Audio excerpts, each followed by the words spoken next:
Bonjour et bienvenue dans Bonjour chez vous. Aujourd'hui, nous parlons de retraite spirituelle, un face-à-face avec Dieu. Je crois qu'on veut tous faire un face-à-face avec Dieu.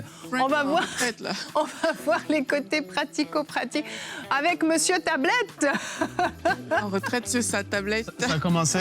Non, non, du tout. Je suis en train de terminer ma rubrique. Faut pas que les gens voient. Ouais, on veut surtout pas spoiler ta rubrique, Frank. Jour quoi aujourd'hui? Numéro 3 de la semaine? Je laisse faire des calculs tout seul. On est quel jour aujourd'hui? Evelyne, Personne ne me prononcer. Non, j'aime bien te laisser. En tout cas, je vais être là toute la semaine. Jour 3, Frank. Tous les jours. C'est ta troisième Tous les journée jours, avec on va nous. être là, ouais. Et tu seras là, non pas 1, non pas 2, non pas 3, non pas 4, mais 5 jours. Les 5 jours de la semaine. Félicitations, on Ouais. est content. Et aujourd'hui, tu fais une rubrique sur comment entendre la voix de Dieu. Ouais, coach. c'est ça, je termine Ouais, de la préparer. vas-y, J'ai prends quasiment fini. J'avais des choses que je mettais en gras, d'autres en jaune. Ben oui, c'est important. waouh! Ça va faire toute la différence. Tu veux pas nous dire juste un petit truc sur ta rubrique? En grange et jaune. C'est ça. Moi, ça m'inspire. C'est un CDC, un conseil du coach.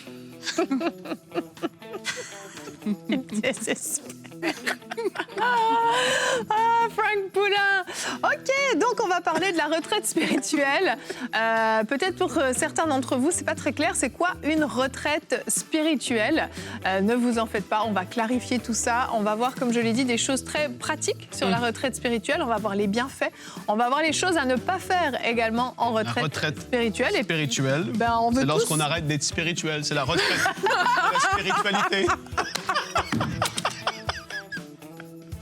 J'avais pensé à cette blague. Aïe, aïe, aïe! Elle est bonne. OK. Toute la semaine, Oh non. je suis là. Ah, c'est terrible. Ah, il me fait peur. Ouais, j'allais dire Aurélie va pleurer, après elle n'arrivera plus à lire ses notes. Aurélie, quand elle rigole, elle pleure. C'est systématique, c'est relié. Allez, Aurélie, ça va aller? Ouais, ça va. On commence avec la pensée du jour.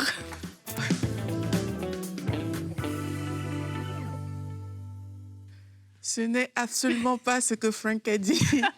Une retraite spirituelle, pas du tout. On vous interdit d'arrêter d'être spirituel. Amen. Hallelujah. Quelquefois, quand on entend retraite spirituelle, on pense que c'est quelque chose, un grand mot, etc. Non, ce n'est pas un grand mot. Ça veut tout simplement dire se retirer, se mettre à part pour prier. Et dans la parole de Dieu, la Bible nous dit que Jésus se retirait souvent dans des lieux solitaires pour prier. Donc, dans la notion de la retraite, il y a je me retire, je vais dans un endroit où il n'y a pas de distraction, il n'y a pas des choses qui vont venir interférer avec mon temps avec Dieu. Et là, je prie. Une retraite peut se faire sur un jour, sur plusieurs jours. Ça peut se faire n'importe où. On n'est pas obligé d'aller toujours sur une montagne pour faire une retraite spirituelle. On n'est pas obligé de voyager pour faire une retraite spirituelle. Vraiment, c'est quelque chose d'assez simple. Le principe derrière, c'est que je me retire et je vais passer du temps avec Dieu. On peut même le faire seul et on peut le faire avec d'autres personnes. Mais on se retire avec d'autres et on va passer du temps avec Dieu. On va chercher la face de Dieu. Pourquoi est-ce que c'est important de prendre un temps de retraite? Eh bien, dans notre quotidien, comme vous le savez, parfois on est débordé et on n'a pas le temps de se connecter à Dieu. Et prendre un temps de retraite, c'est une façon de vraiment libérer toutes ces choses qui peuvent être des distractions, des choses qui prennent du temps et passer du temps avec Dieu. Si vous êtes, par exemple, une maman, vous vous dites « mais moi, j'ai des petits-enfants, c'est trop dur de faire une retraite spirituelle ». Une retraite spirituelle, pour vous, ce sera tout simplement peut-être de dire à votre mari « OK, dans les 3 prochains jours, tu vas garder les enfants pendant telle période et moi, pendant ce temps-là, je vais me retirer, je vais me mettre à part et je serai avec Dieu dans cette pièce-là de votre maison et personne ne va vous déranger durant ce temps. » Ça, c'est possible de le faire. Il suffit juste d'avoir l'envie et de dire « Seigneur, je veux passer ce temps avec toi. » Alors, à quoi on s'attend lorsqu'on fait une retraite spirituelle? Certaines personnes, vous allez voir que vous ressentez à l'intérieur de vous qu'il faut que je me mette à l'écart. Vous ressentez, c'est comme il y a un appel à la consécration. Et vous dites, il faut que je me mette à l'écart. C'est un peu comme quand Dieu dit à Moïse, monte ici. Et que Moïse, il monte sur la montagne et puis il va passer 40 jours et 40 nuits. C'est un appel, en fait, à aller vers le Seigneur. C'est un appel à la consécration. Et pour Moïse, il a reçu des tablettes de l'Alliance alors qu'il est monté sur la montagne. Donc vous aussi, peut-être vous êtes dans un temps où vous dites, je ressens à l'intérieur de moi que je dois me mettre à part, eh bien, il faut prendre ce temps-là. Une autre chose aussi, c'est que peut-être que le Seigneur vous a dit une parole, un peu comme avec les disciples. Jésus a dit d'aller attendre, en fait, qu'ils vont recevoir une puissance qui va venir sur eux, le Saint-Esprit, et ils se sont retirés tous ensemble, et il y a eu ce temps de revêtement spirituel qu'ils ont eu. Peut-être vous allez recevoir des paroles, des choses, et il va falloir que vous soyez revêtus de la puissance de Dieu pour pouvoir opérer dans ce que le Seigneur vous appelle à faire. Vous pouvez prendre des temps à part, comme les disciples, et juste demander, restez là dans la présence de Dieu, et le Seigneur va le faire comme il l'a fait pour les disciples.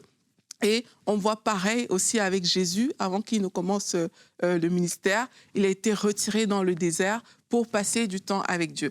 Donc, n'hésitez pas à prendre ces temps où le Seigneur veut vous façonner, en fait. Parfois, vous avez des décisions importantes à prendre. Vous pouvez vous dire, OK, je vais rentrer dans ce temps où le Seigneur va pouvoir me parler, où je serai seul avec lui, où je n'aurai pas de distraction. Et Dieu est fidèle et il est au rendez-vous. S'il a pu donner des tables de l'Alliance à Moïse, il a pu envoyer le Saint-Esprit sur les disciples. Avec Jésus, on a vu qu'il a eu un ministère explosif. Alors, dans ces temps, on croit que le Seigneur va aussi vous toucher et vous bénir. Merci Aurélie. Ben oui, c'est hyper bénéfique. Et puis, merci de démystifier un petit peu ça. Et d'ailleurs, retraite, il y a le mot retrait dedans. Tout à fait. C'est un bon jeu de mots. C'est ça. C'est pas un jeu de mots, c'est du français. Elle était bonne. Oui, on va tous se souvenir. Mais en fait, des fois, on se met énormément de pression avec ça. Et même parfois, si on l'a dit à une ou deux personnes, ah ouais, je m'en vais en retraite.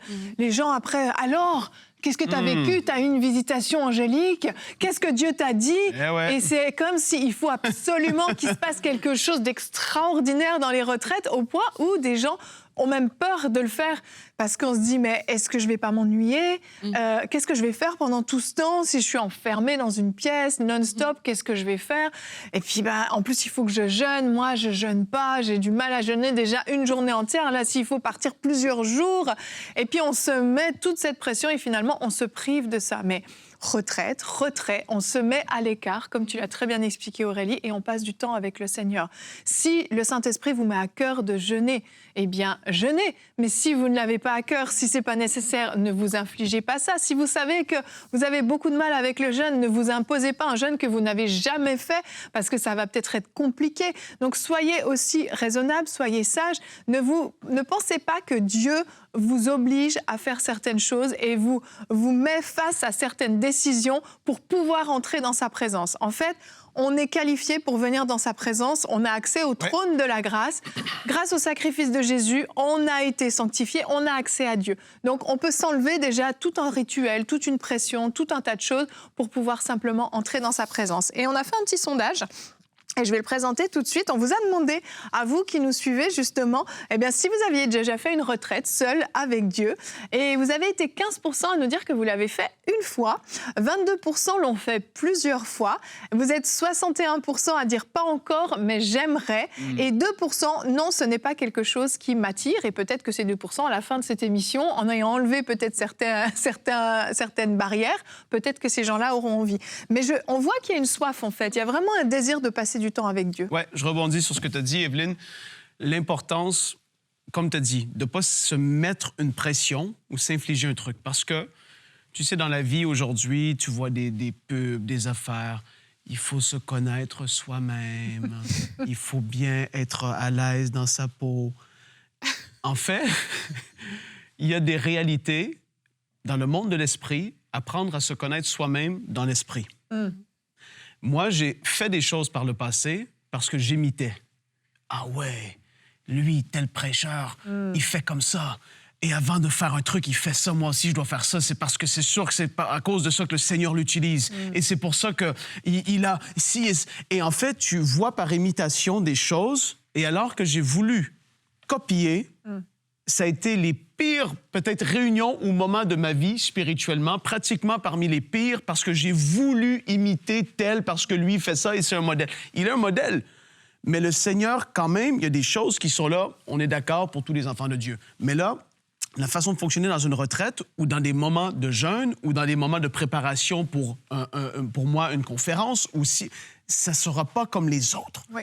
Et j'ai dû apprendre à découvrir comment le Seigneur me parle, comment il me pousse, moi, quand que c'est le temps parce que soudainement, sur 5 amis, il y en a 3 qui ont senti le jeûne et la prière de Daniel en début d'année. Et toi, tu le sens pas. OK, je le sens pas, mais je vais le faire parce que je ne parais pas très spirituel.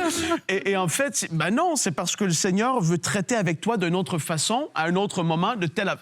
Et ça, pour moi, en tout cas, même, j'ai envie de dire, c'est plaisant d'apprendre à savoir comment le Seigneur, dans ta vie, te parle et veut t'utiliser et comment est-ce qu'il te façonne comparativement à d'autres. Le jeûne, c'est pour tout le monde, la prière, c'est pour tout le monde. Mais comment le vivre? Ça, par contre, chacun doit apprendre à se connaître à ce niveau-là. Oui, c'est ça. Et aussi, il y a des choses qu'on va quand même mettre en place nous-mêmes, dans le sens que si tu t'attends toujours qu'un jour tu vas ressentir quelque chose, c'est fort probable que tu ne fasses jamais une prière spirituelle. C'est vrai. Donc, parfois, c'est toi-même qui vas dire, juste pour pouvoir passer ce temps avec Dieu, dans mon année, je prévois de faire peut-être une retraite plus longue. Parce que la réalité, c'est que quand on prie, chaque jour, on se retire. Bien sûr. Non, mais on parle de vraiment mettre un temps spécifique à part. Donc, je prévois dans mon année peut-être ces temps-ci arrêtés, mais rester ouvert. Tu vois, ça ne veut pas dire que si tu ne prends pas ce temps-là, tu es devenu le pécheur le plus grand de la terre, mais rester ouvert en disant, OK, je prévois de faire des temps de retraite.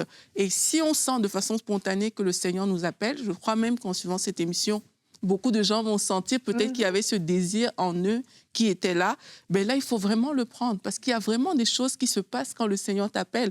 Quand Dieu te dit « monte ici », c'est pas parce qu'il n'a rien à te dire. Bien sûr. Il y a vraiment des choses qui se passent et il y en a que ça va vraiment être une discipline de « OK, moi, je vais me dire, dans le mois d'avril, je prends une retraite spirituelle.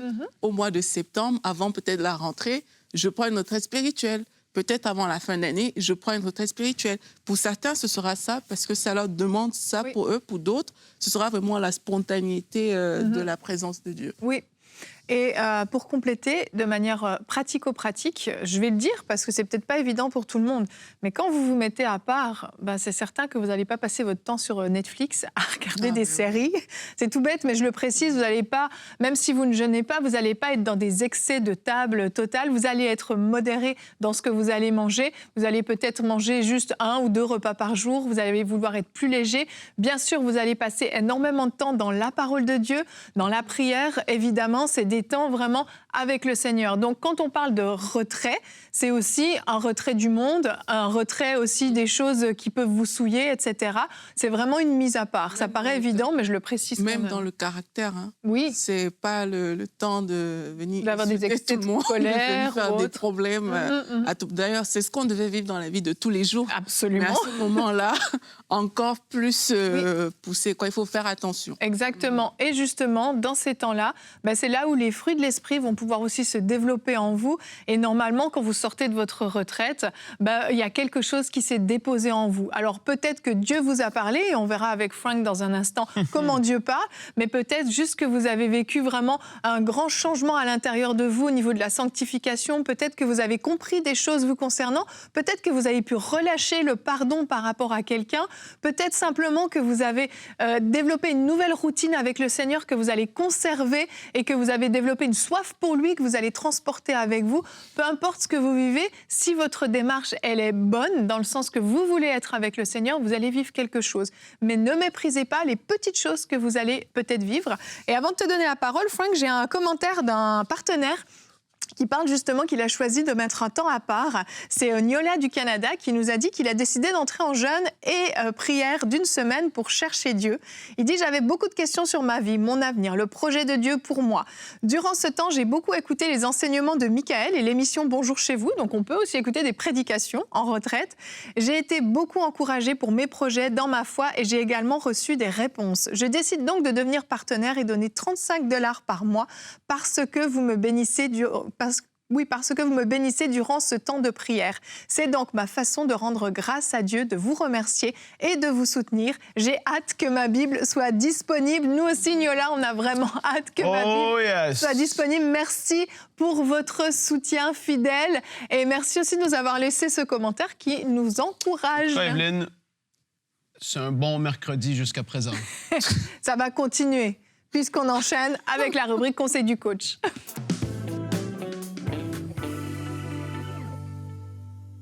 Là, il faut ouvrir grand les oreilles parce que j'ai beaucoup de matière et peu de temps. Alléluia. Je vais devoir être concis.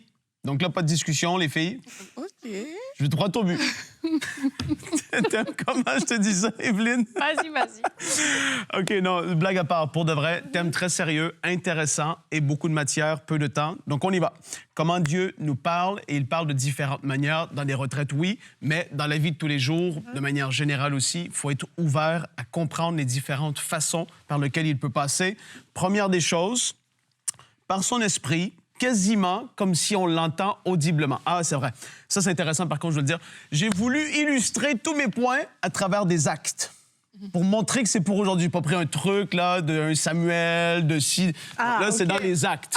OK, j'ai cru à travers des actes que tu allais faire sur Des ce actions, plateau. moi Voilà. J'ai eu Ça, peur, ça aurait là. été bizarre. Les bah actes oui. des apôtres après l'évangile de Jean dans Merci. la parole. Donc voilà, dans les actes. Donc c'est intéressant. Oui, parce que c'est pour nous. C'est pour nous, par son esprit, comme si c'est une voix quasiment audible. Et là, regardez bien, vous allez voir quand vous allez lire. Acte 8, 26 à 30, cette histoire de Philippe, l'Éthiopien qui est là. On voit que là, un ange du Seigneur s'adresse à Philippe au verset 26, lui dit, « Lève-toi, pars en direction du sud, prends la route qui descend à Jérusalem, à Gaza, celle qui est déserte. » Donc là, il y a une direction, mais vraiment claire, mais c'est pas là le point. Verset 29, il s'approche, et là, il y a cet homme qui est dans un char qui est là, et là, au verset 29, l'Esprit dit à Philippe. L'Esprit dit à Philippe. Avance jusqu'à ce char et marche à côté de lui. Philippe courut, entendit l'Éthiopien. T'imagines la scène, c'est fou, il voit un char. L'Esprit dit, c'est quasiment comme si c'est une voix. Et ça m'est arrivé quelques fois où est-ce que wow. C'est quasiment comme si c'est une voix et tu dis qui a parlé. L'Esprit dit, l'Esprit parle. Et ça, c'est super intéressant. Donc, c'est comme quand que c'est quasiment une voix audible. Deuxième chose, et là, Acte 10, Pierre, pareil, l'Esprit lui dit, « Écoute, il y a 3 hommes qui te demandent, va, descends et pars avec eux sans hésiter vers la maison de Corneille. » C'est la même chose, l'Esprit dit à Pierre. Il nous parle par songe ou vision. Acte 16, et là, j'illustre à travers de Paul. Cette vision, la parole dit que durant la nuit, il était en train de discuter, ils traversèrent la Galatie au verset 6, Phrygienne, parce que le Saint-Esprit les avait empêchés d'annoncer la parole dans la province d'Asie. Parvenus près de la Mysie, ils se proposaient d'aller à Bithynie, mais encore là, l'Esprit de Jésus s'opposait à leur projet. Autre façon que le Seigneur nous parle, par des portes fermées. Boum! Des fois, tu t'entêtes face à une porte, mais elle est fermée et c'est le Seigneur qui la ferme. Sois sensible à ce qu'il veut te dire. Mais là, maintenant, regardez, Paul eut une vision au cours de la nuit. Peut-être qu'il priait pendant la nuit, mais il y a eu cette vision. On peut souvent dire un songe, mais là, je veux faire la part des songes. Songe ou vision? Et là, je mets l'emphase sur vision. L'Esprit lui monte et il lui dit, un Macédonien se tenait devant lui et le suppliait, viens en Macédoine et secours-nous. Parfois, tu vas prier dans un temps de retraite ou chez toi. Tu es en train de prier, je ne sais pas si ça vous est arrivé, les filles, il ne faut pas répondre, on n'a pas beaucoup de temps. Mais vous êtes en train de prier et là, tu as un flash, tu as une image. Ce n'est pas toujours un film qui se déroule devant tes yeux, une vision ouverte qu'on va l'appeler, mais il peut y avoir cette dimension de flash où est-ce que l'Esprit te montre quelque chose et tu fais « Wow, c'était quoi? » Evelyne acquiesce. Et donc, là, quand tu es en train de vivre ça, l'Esprit te montre une idée, te montre un endroit, te dit quelque chose. Parfois, c'est dans un songe la nuit. Je ne sors pas des actes. mais Joseph fut conduit par songe. Les mages furent conduits par des songes par le Seigneur. Et là, ici, on voit qu'une vision, un flash, différentes façons qu'on peut l'exprimer. Le Seigneur nous parle à travers de ces façons. Ça, c'est trop beau. Dans Acte 16, est-ce que vous trouvez que c'est excitant, les filles? Je veux dire, c'est... C'est très bien. Pas le droit de parler. Juste par sa parole. Par sa parole, il nous parle.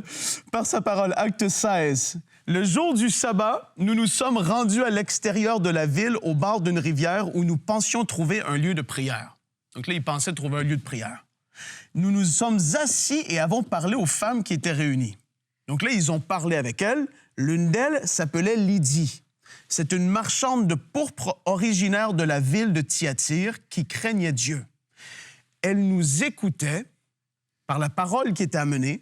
Elle nous écoutait et le Seigneur a ouvert son cœur. Au moment où est-ce que la parole est dite, le Seigneur ouvre ton cœur ou ouvre tes yeux dans ta vie. Un dimanche matin, ton pasteur est en train de prêcher, enseigner. Et là, par la parole, tes yeux s'ouvrent. Pourtant, te prier, pendant toute la semaine, te prier. C'est comme si c'était un ciel, entre guillemets, fermé. Tu te disais, mais j'ai pas eu la réponse. Et là, soudainement, par la parole, Dieu parle et parle à ton cœur. Autant par la parole qui est dite comme par eux, mais de sa Bible aussi. Je prie que le Seigneur te révèle des choses dans sa parole au nom de Jésus, qu'il te conduise d'une façon extraordinaire parce que c'est miraculeux, c'est surnaturel. Personne dit Amen. Le témoignage intérieur. Là, regardez, l'Esprit dit, la parole fait son œuvre, une vision est donnée, un songe, et là, acte 17, Paul encore. Ceux qui accompagnaient Paul le conduisirent jusqu'à Athènes, puis ils repartirent chargés de transmettre à Silas et à Timothée l'ordre de les rejoindre. Donc Paul arrive là, dit les gars, retournez. Les gars partent. Verset 16, pendant que Paul les attendait à Athènes, son esprit fut profondément indigné ou irrité à la vue de cette ville pleine d'idoles. L'Esprit dit, l'Esprit parle et révèle, l'Esprit donne une vision, un songe, et là, l'Esprit est indigné ou est irrité. Tu le ressens. Il te parle, tu es en train de prendre une décision en ce moment, c'est irrité en toi. Tu sens que tu es mal à l'aise, il y a quelque chose de bizarre. Tu ne mets pas le doigt dessus et ça arrive à EMC. On peut être dans des réunions parfois, des fois c'est à la maison, dans la vie de famille, d'autres fois... Tu sens que, je peux pas donner mon feu vert, il y a quelque chose, je sens que c'est pas ce qu'il faut et qui doit être fait tout de suite. Des fois, c'est le timing, parfois, c'est juste parce que c'est pas la bonne affaire. Mais tu sens que ton esprit s'irrite. Et ça, c'est une autre façon par laquelle il nous parle. On continue dans le livre des Actes des Apôtres, les filles. Par prophétie ou don du Saint-Esprit. Et là, j'ai voulu élargir, parce que prophétie est souvent dit, et c'est vrai, parole prophétie. En Corinthiens 12, les dons de l'Esprit sont énumérés. Maintenant, on voit dans les Actes, Acte 11, versets 27 et 28. À cette époque-là, des prophètes descendirent de Jérusalem à Antioche. L'un d'eux, du nom d'Agabus, se leva et annonça par l'Esprit. Donc, par l'Esprit, il est comme saisi, rempli. Et là, il ouvre la bouche. Par l'Esprit, il parle. Qu'il y aurait une grande famine sur toute la terre. Elle arriva, en effet, sous l'empereur Claude. Wow! Agabus, par l'esprit poussé, donne cette parole de sagesse qui annonce quelque chose qui est inconnu de tous les hommes, mais que Dieu révèle surnaturellement à un de ses enfants par son esprit. Il révèle quelque chose que personne ne peut savoir et il parle et la chose arrive. Ça, c'est énorme. On pourrait dire que c'était une prophétie dans le sens qu'il y a des choses à venir, mais dans le don de l'Esprit, parole de sagesse nous révèle des choses qui sont à venir. Donc, l'Esprit utilise les dons du Saint-Esprit, parole de connaissance, ça peut être même le don des langues ou d'interprétation des langues, les dons vocaux, pour parler et nous parler à nous. Alors que nous, on est juste là et on reçoit quelqu'un en qui tu as confiance, a une parole pour ta vie. Il parle et ça résonne en toi. J'ai reçu des paroles prophétiques que je suis juste en train d'entrer dans ces choses, mais je les ai reçues il y a maintenant... il y en a qui ont 20 ans.